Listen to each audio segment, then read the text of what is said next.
السلام عليكم ورحمة الله وبركاته. دمان أصحاب الجنال كان إجلا سعطة منير مرسي وساهبكي منير سو هذا مقال عصب صباح مناكسن أنا هذا سوحي داي ولي بأرورة صباح ذا أو حلي هراء لقاعه فايد وين أي اللي داي محيلي قفك مركو صبحي هراء لقاعه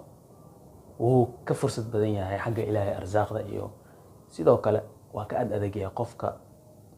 برقدي كعها أما لما ساعي وحي كدن بي وردك كعها subaxii hore oo kacdo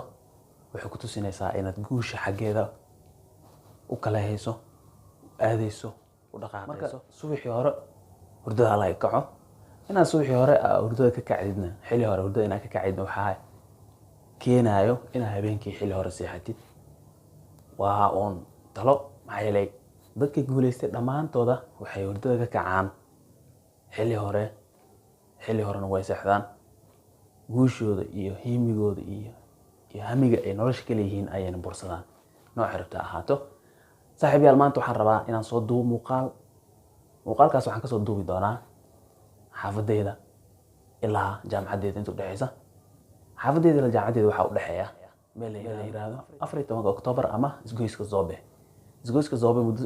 dhowr sanaan maraa oo ay tahay meel aan mar walba aan maro laakiin markaan Zobe sheego waxa kugu soo dhacayo dhacdadii xanuunka badneed isgoyskaas ka dhacday 3 sano ka hor maanta 14 Oktoobar 2020 14 Oktoobar 2017 ayay meesha waxa ka dhacay qarax aad u weyn oo walaalo badan oo Soomaaliyeed aan ku weynay hanti badan aan ku weynay dhismooyin badan aan ku weynay Ilaahay ha u naxariisto dambigoodana la dhaafo intii dhawaato ka soo gaartayna Ilaahay qalbiyadooda ha u dejiyo marka maanta waxaan rabaa inaan muuqaal ka soo duwado suurta gasho kadibna aan jaamacada tago insha Allah waxaan rajeynayaa in ay la socon doontaan haddii suurta gali weysana muuqaalka soo gabagabeynayna marmar waxa dhacda ama labadii sano dambe in wadada ay xirneed aan jaamacadii gaari weynay marka insha Allah haddii dhaxda ka soo laabto waa kaasa haddii kalena muuqaalka wadi doonaa aan isla socono soo dhawaada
الحمد لله ما أنت وحواي وضدا 14 أكتوبر نبض مصورني الحمد لله يعني ذا صعدة وحرجينا يا قف والباقي إنه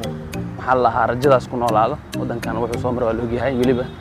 14 أكتوبر وحي الله مري الحمد لله مرك إن شاء الله وأكون ما سنتين داوش مقال كان وسوق جوينا مقالات صوت دوي فضلا لايك سارة مقال كان سبسكرايب سارة جنال كاد أكون عسوتين وما سنتين السلام عليكم